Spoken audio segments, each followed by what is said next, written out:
From Studio A in the Texas Sugar Shack, this is the award-winning InWheelTime Car Talk Show. Just ahead, we visit with Tony Thacker, hopefully, about his new book, Hot Rod Mavericks. Also, giving you my thoughts on driving the 2025 Lexus UX300 hybrid SUV. It's a mouthful. Jeff has the Motor Minute in this segment of the InWheelTime Car Talk Show. Howdy. Along with Mike out of this world, Mars, we always need more Jeff Zekin. I'm Don Armstrong. So glad that you could join us on this Saturday morning. It's a beautiful day here Gorgeous in day. Texas. It really is. I think the high temperature today is supposed to be somewhere about 80 or so. What are you doing down there, Mars? I'm trying to find out where Tony is. You got the door open. You can look down the door. Wait a minute, that's him walking up now, Is it? No. But that's a beautiful sight. Look at that. Y'all can't see this, but there's a gorgeous vehicle out there parked right about 50 feet away. You know, that looks to me like it's some sort of Buick. It's a Buick. It's a gorgeous car. It is. What is it? A Buick Envoy? It's an Envision. Envision. Yeah. I envision myself driving it. So I'm sitting around the corporate table. What are we going to name it? Well, let's see. We had an Invista at one time. Remember the Invista? Yeah, we had an Enclave. No, but let's go back to the 50s. Oh, okay. The Invista, the Buick Invista. And it was part of the big sedan league back then, where they had the Buick Wildcat engine. Oh, my aunt had a Wildcat. It was a gorgeous car. It was a gorgeous car. My cousin Doug's a listener supporter of the show, so thank you, Aunt Jean, for letting me ride his mother or something? It was his mom, yeah. Yeah. Gorgeous car. Yeah. Well, the Wildcat was one of its own. Not only they had the Wildcat engines, but they had the Wildcat car. Right. She had the Wildcat car. Nice. Oh, yeah. It was white. Oh, it was gorgeous. And it was fast. Yeah. And we talked about that when I did the thing about the Buicks, the 225 with the little squares on the front grille. That's what the two kind of looks like that. Yes, it does. A deuce and a quarter. Yeah. So there you go. You know, I was never sophisticated enough to actually ride in a deuce and a quarter. Certainly never drove one. But my God, they were huge. My dad had Pontiacs. He had a Catalina. And it was that back in the Star Chief days. Yes. And the headliner was little tiny stars. Wait a minute. When you're a little kid, when you lay in the Pontiac back, did the Star Chief? Yeah. So when you lay in the back seat when you're a kid taking a nap or driving home from grandma's, you look up at the ceiling and there's all these little stars, and it was pretty cool. Yeah. They built them Good right times. back then. Yeah. And you see these rebuild shows on television with those cars, and they've got a bajillion parts. Little bitty trim pieces here, a little bitty there, chrome this. We went out to Fireman Jack's car show. Yes. Remember, we saw that there was a Buick out there, and is every little detail of a headlight bezel. There was like 14 parts on this thing. Yes. And they're all chrome, and you had to fit them in. It was just amazing. That's what they did back then. Yeah. Yep. It truly, it was amazing the way that they built cars back in the day. And that was all of the World War II era guys that came back from war. Attention to detail. Oh, yeah. And the bigger the better. And my God, the cars got to be massive. You look at those today and you think, this was the standard operating vehicle of the day. Mom and Dad had one. Yeah. Dad had the Buick Special. And I think if we didn't go through the oil embargo and the gas prices back in the 70s, we probably would still have Actually, big cars. We still do have them. And they're in the form of an SUV. Well, I know that, but I'm talking the old school, like the deuce and a quarter, like the Wildcats and all that. So the big when caddies. are the lowrider guys going to put one of those great big huge SUVs down, not down slammed on the ground, but get it lowered so it's no longer a sport utility vehicle. It is now a 4-door sedan with a trunk that's the same height as the roof. Well, that's not my style. I don't go low. I want to see like an Escalade donk. That's what I want. Mars just put his head in his hand. No, he does that a lot. That's an Escalade donk. Escalade donk. I'm sure that there's one out there. I'm sure there is. Escadonk? Escadonk is hauling a lot of escadonkies. Oh, that's perfect. That's perfect for him. You do? I like that. I'll tell you what. So your charge in the next month is to get an Escadonk and review it in your car. I'll do it. I'll volunteer. I think you got to go to Atlanta or someplace to really get. No. So it coming home down the freeway last night about 10 o'clock, which is way late for me. I know. And there was a group of JDM guys All of them slammed to the ground. And there was one that when we were just doing the freeway speed limit, and he just came on the on-ramp, and he was trying to get up to speed. Sounded like And Leslie looks at me and says, I don't think that's normal, is No, it? I said, no, he doesn't have any mufflers on it. It's a ticked-off bumblebee. It's what it is. Yeah, it was very upset bumblebee. It's not. Which way did you come home last night? 59. Oh, we went I-10 because we went out, turned right, boom, I-10 was right there. Yeah. Well, Leslie got mad at me because I didn't do that. You don't ever follow. I said, well, I wanted to go 59. I didn't want to go that far north. See, we did that going because it was trying to take me through Highway 90 all the way into town. Oh, Lord. I'm not doing That'd take you forever. So we took 59. And it said it was going to be we made it there in like 50 minutes. Not bad. From Sugar Land to downtown. It was not bad. The guy had it floored. I know he did. He had it all lit up. It was slammed to the ground. Yeah. Mike's Googling donks. Yeah. No, what did you call them?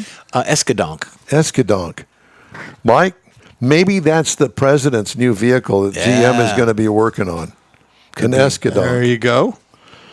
So what happens to the old presidential limousines, the Escadonks, if you will? Maybe goes to a museum. I think that they go to the crusher. Yeah, I think they cut it up.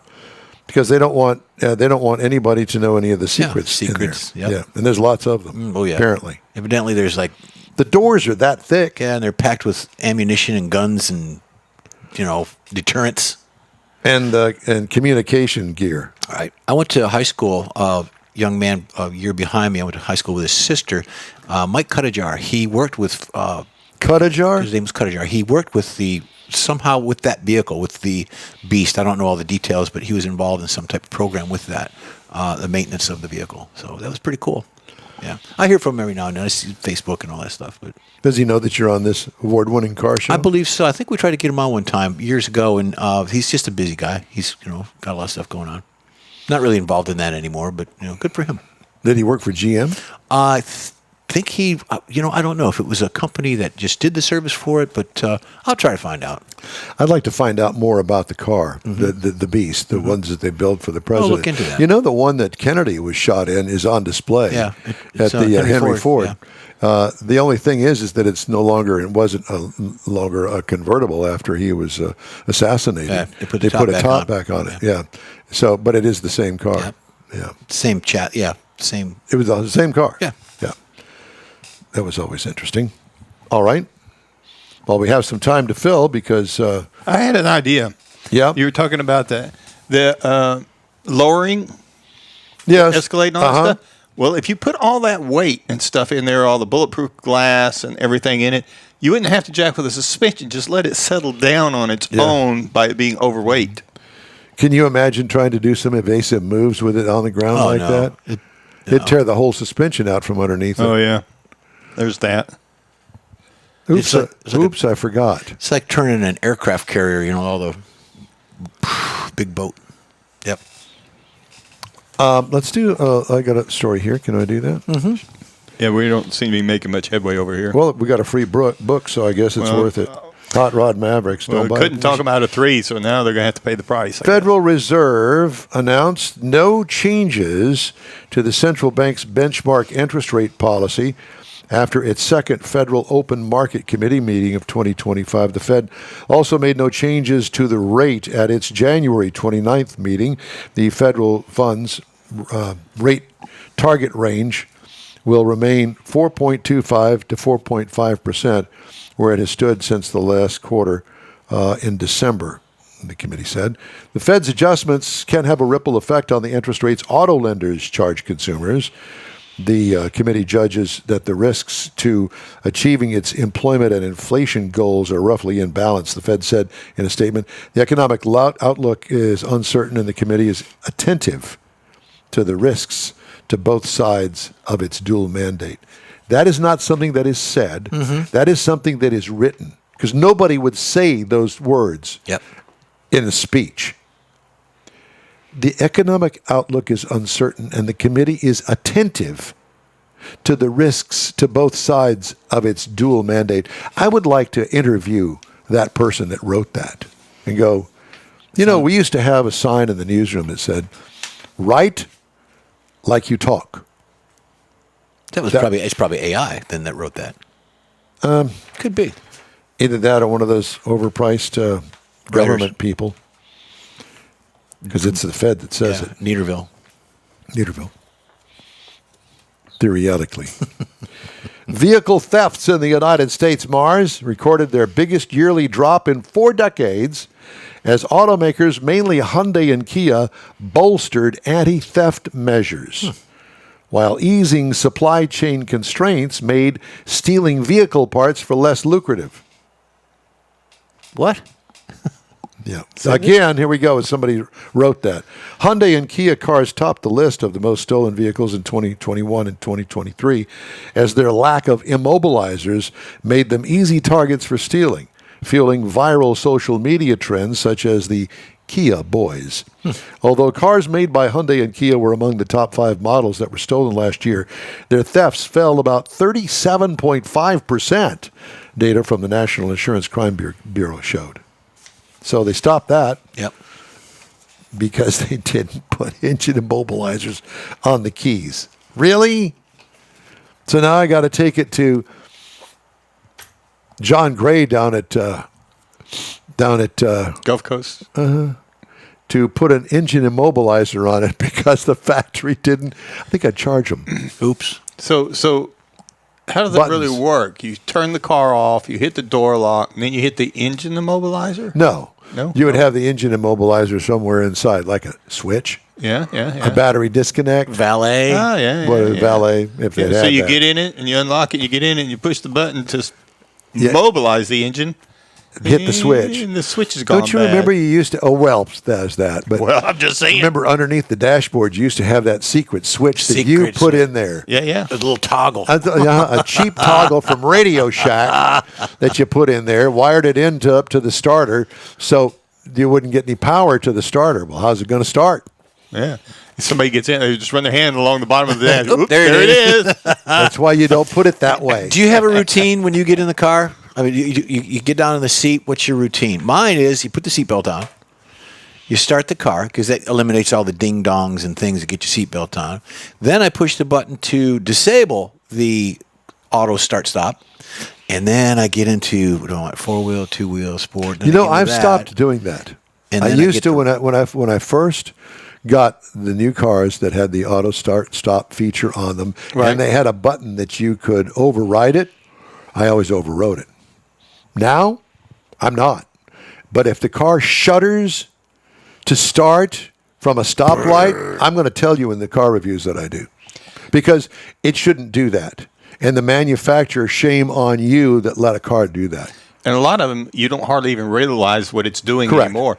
I got one sitting out there right now, though. Whenever you don't What is really know the Infinity. You don't really notice it stopping. But when it goes to start, it shudders starting. That's right. Now, are there two different versions? There's one where you take your foot off the brake and it automatically starts, and there's another system designed that when you press the gas, Yeah, it starts. I had that recently, and I'll tell you what, it damn near got me killed. Pressing the gas one. Yeah, because you take your foot off the brake, You and there's expect to no roll. engine there. Yeah, well, no, there's no engine there, and it's waiting for you to hit the accelerator pedal, then the engine comes on. No. Yeah. That second or two hesitation there. We're in Houston, Texas, where there's a bajillion cars, and there are certain situations that if you want to get across the intersection, you better be ready to go. And when it's your time to squirt out there, by golly, you better be able to go. And I don't need a 2-second delay with the car thinking, well, did he press the gas pedal? Oh, he did. Okay, well, I'll start the car now. No. Yeah, because the situation that you got plenty of time, not plenty of time, but you can safely do it, turns into unsafely doing Correct. it. Nothing worse than delay when you're trying to squirt across. It's just I'm amazing. telling you. I don't like the feature. I turn mine off. Have you tried? mess with it. Try 1 week living with it not turned off. I tried to live with it a day. I couldn't take it. But it's one of those things that I'm just telling you from experience. You have to get used to. Well, Jeff tried it. He got used to it while it was sitting in the garage. It worked fine. Yeah. He didn't have a problem with he's it. old school. And I will tell you that there are a lot of things that are old school that I still do. I'm still, even though it's an automatic transmission, I'm still a two-pedal kind of guy. Yeah. Left foot on the brake, right foot on the accelerator pedal. And I know that's not the way the car is set up. It's set up for a right foot on the brake that goes over to the gas pedal. 1 foot driving. And many times that's okay for most people, not for me. I know I'm a more aggressive driver when it comes to that, but when I want the car to go, by golly, I want it to go. When you drive the Vet, do you lay your left foot on the clutch pedal, or you just take it to the side? No, it's always above the clutch pedal. It never rests on the clutch pedal, but it's there above it. Now, if I'm driving down the freeway and we're in 6th gear, it's over on the dead pedal. Okay. Just wondered. Yeah, no, that's one of the first things I learned. You never ride the clutch. No, that's what I was unless you want to asking. burn it up. Yeah. Well, it's the throw-out bearing that goes first, and then the clutch. You mean the squealing throw-out bearing? That's it. Yes, I remember them well. I had a 54 Chevrolet pickup truck that had a 4-speed crush box transmission. Ooh. where the shifter went right in the top of the transmission. And if you really wanted to shift smoothly, you'd double clutch it. Oh. Remember double clutching when they had no synchronizers? Yep. But this one didn't. It shifted pretty well. And of course, I took the foot-long shifter and cut it down to about this big. So I had to reach down. Yeah, it's down here at your ankles. I like them when they're up tall and they got like a skull on them. Yeah. And you're driving up They here. put an extension on them. Yeah, like ape hangers when you're driving a motorcycle. That's up right. Here.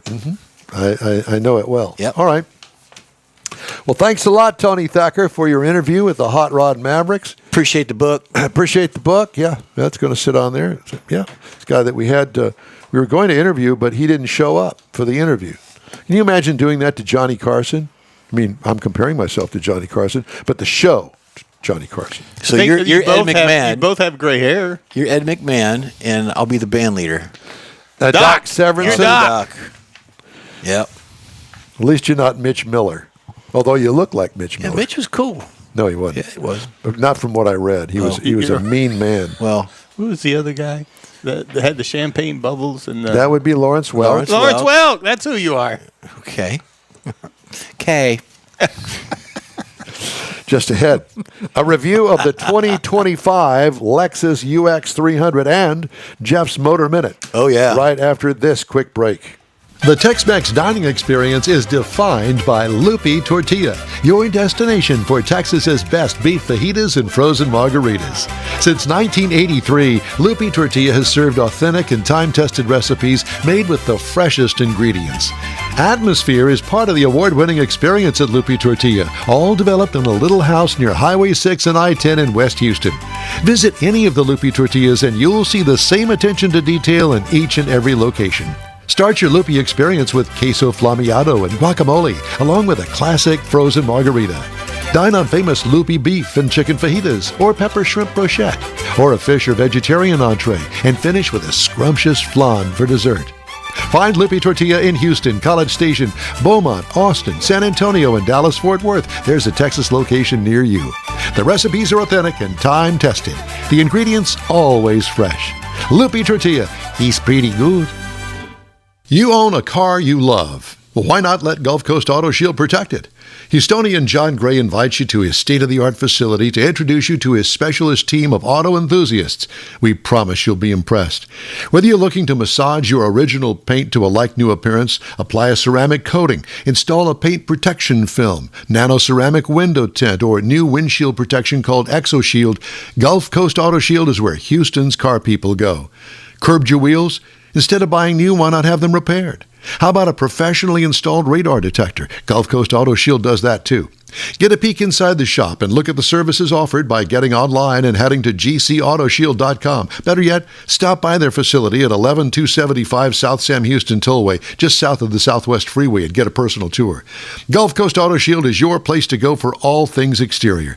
Call them today, 832-930-5655 or gcautoshield.com. I want to invite you to come along with us on the upcoming Hot Hot Rod Tour of Texas, April 24th through the 27th, beginning in Victoria. We have links to the site on InWheelTime.com and the InWheelTime Facebook page. Be sure and follow us and join us. It's going to be a fun trip. All right, time now for Jeff's Motor Minute. Yeah, this is a little different. The car industry is in a state of continuous flux, evolution of new technologies. You've got SUVs, EVs, all-electric hybrids. So what are the most valuable car brands out there? Well, there's 6 of them. I'm going to give you 5, and at the end of the show, I'll give you the number 1. See if anybody wants to guess and call that in. Okay. Number 6 is Ford. They are valued at $38.7 billion. Honda is number 5. They're valued at $53.7 billion. General Motors, they're valued at $56.1 billion. Ferrari, they're number 3, $81.9 billion. That's the value of that brand. Number 2 is Toyota. Well, I think Toyota's kind of got Lexus in there too. $304 billion. That's what they're valued at. Now, let us know what the number 1 is. We all know it here, so chime in, and I'll tell you at the end of the show. Okay. Number 1 is. There's lots of car makers out there. Yeah. These are the top. There's actually 8, but 2 of them I didn't recognize because they're European startup companies. That don't Those, build here. but these are all just the ones that are, well, Ferrari's not built in the country, though. No, these are just valuable car brands. Okay. Not necessarily, US. Right. So let us know what you think the number 1 is. Time now for this hour's car review. I had the opportunity to drive the 2025 Lexus UX300H. Okay. Final assembly location is Miyawaka, Fukuoka, Japan. Can you spell that? Yep, there you go. F-U-K. Oh, yeah, it is. U-O-K-A. Yo, mama. Okay, so that I can only imagine Mars trying to pronounce that. I was trying to imagine it myself while you were saying it. The reviewed trim level, it comes in several trim levels, base, premium, and F Sport. I had the F Sport handling package, top of the line. Compact SUV, seats 5. All new for 2024. I never got a chance to drive this. Did you ever drive it before? No. I hadn't either. It's kind of like a secret. Well, and I didn't really know what to expect. It wasn't an RX, it wasn't an LX or LS or any of those. It's a UX. All new for 2024. Smaller version of the RX with oversized spindle grille, faux brake duct inlets, help quell the big grill kind of. A nicely sculpted fastback rear hatch. Awesome side sculpting helps the UX stand apart from its competitors. Overall design is top-notch. What could use improvement? I got nothing to offer there. Interior highlights, modern dash with optional big screen, which we had the optional big screen. Controls are well placed with easy-to-use features. Seats are extra comfortable with nice side bolstering. Materials, nothing but high-end all the way with attention to detail. The cargo room, small with the second row up, but this is a compact. What I liked about it, the compact design. It puts everything at your fingertips, and it goes through parking lots with a breeze. Yeah. What could use improvement? Nothing. Must be nice if you're a car manufacturer to hear that. Yeah. What could use improvement? It's a good-looking Nothing. vehicle. Yeah. I really did particularly like if you don't that. have the recalls to contradict it. Yeah. Well, there's that too. Yeah. New for 25 is upgraded power system, a 2-liter inline-4 hybrid that turns out 196 horsepower, which is just the right. It's perfect. Yeah. Just the right level for this small of a vehicle. CVT transmission. Get this. Miles per gallon in the city. Now, this is a hybrid, so and it's not a plug-in hybrid, so you don't have to do nothing. But you put on the gas and go. 45 miles per gallon in the city. Nice. 41 on the highway for a combined of 43. I got 40.7. Wow. Over 682 miles back and forth to Austin and then around Houston. Yeah, it was a good-looking car. It was comfortable. What I liked about the mileage and the handling and all, everything. Use improvement, I got a question mark here. I don't know what could use improvement. It rides great. I was really surprised because usually when you get in a short wheelbase, it's Right. choppy. Yeah, and yeah. it rides rough. Like a funny car. Yeah, not like this. Ride and handling superb, but could use improvement. Again, nothing. Base trim price, $44,805. Prices tested, $48,200. Loaded up, it was. That's not bad. The base model price, $36,540 for a Lexus. Wow. I'm liking it. Yeah. Yeah. Good stuff. Competitors, Audi Q3 starts at $39,800. The BMW X1 starts at $41,350, and the Mercedes-Benz GLA and also the GLB, $43,000. This one starts at $36,540. Cool. I'm impressed. As I told you, I owned a Lexus way back in the day. Back in the 90s, I bought a press car back in the Back day. in the disco days. Yep. Back in the days when you could actually buy a car out of the press fleet. They stopped doing that because some moron ruined it for everybody. But whatever the case may be, I will tell you that I bought it and it had 12,000 miles on it. They were getting ready to get rid of it. Turn it over, yeah. And so I said, I want the car. I said, okay, well, here's the prices. No negotiating. I said, I'll take it. Bought it, had it for many years, and loved that car. And it was the original RX body style and all that, the little egg-shaped thing. Yeah. What a great vehicle. And I fell in love with the Lexus brand through that. And now, with this one, and taking this on the road to Austin, I want to thank the guy from Lexus that allowed me to do that.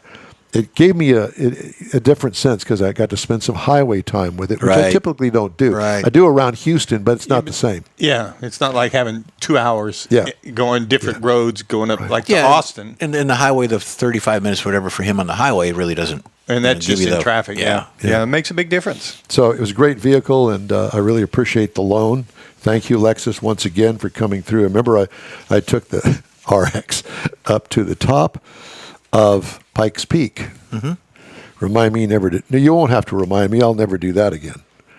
Listen, you see those knuckles? They're still white, they're aren't still they? white, yeah. I white-knuckled it all the way Yeah. up there and all the way down. So I should give up on trying to get us a remote broadcast. See, I was from the thinking, top don't of keep that? going. You go right with that. ahead. Yeah, go I'll for sit it. down at the bottom of the mountain. He's got and a I'll chopper. He can I'll just keep. land I'll in. keep it all. I'll keep it all tuned in for you. You just go up there. Go on. Get up there. Be gone with you. Was it 12,000, 14,000 feet? It's up there. Yeah. Well, if I can find us a sponsor, one of these days we're going to do No, that. no. You find yourself a sponsor because I'm not doing it. We're getting the Legends car, and you're driving it with Rodney. Pikes Peak? Anything yeah, you we can want, do that. we Yeah. can arrange that. We have connections with the Pikes Peak hill climbing. Yeah, now. yeah. We can get it through safely. I can see. I can see you doing that. Not talk about Chicken Little. Hey, if you'd like to get in touch with us, shoot us I'm an a big email. chicken. The address here is Tastes like chicken. info@InWheelTime.com. We're back after this quick break. Pro-Am Auto Accessories has been serving Houston's auto enthusiasts since 1984, providing world-class products for sports cars, European sedans, and American muscle. Pro-Am is known as the place to go to find exclusive and hard-to-find parts and accessories. Pro-Am is one of the very first distributors in the USA for brands such as Recaro, Redline, Momo, Corbo, and Simpson. Located in the heart of Houston's premier retail and service corridor, the Galleria area, Pro-Am's walk-in storefront includes an 8,000-square-foot warehouse, showroom, and installation bays. Pro-Am not only sells parts and accessories, but also offers installation and service. Pro-Am is now reaching a worldwide audience through Pro-Am.com, taking its local reputation to the rest of the world.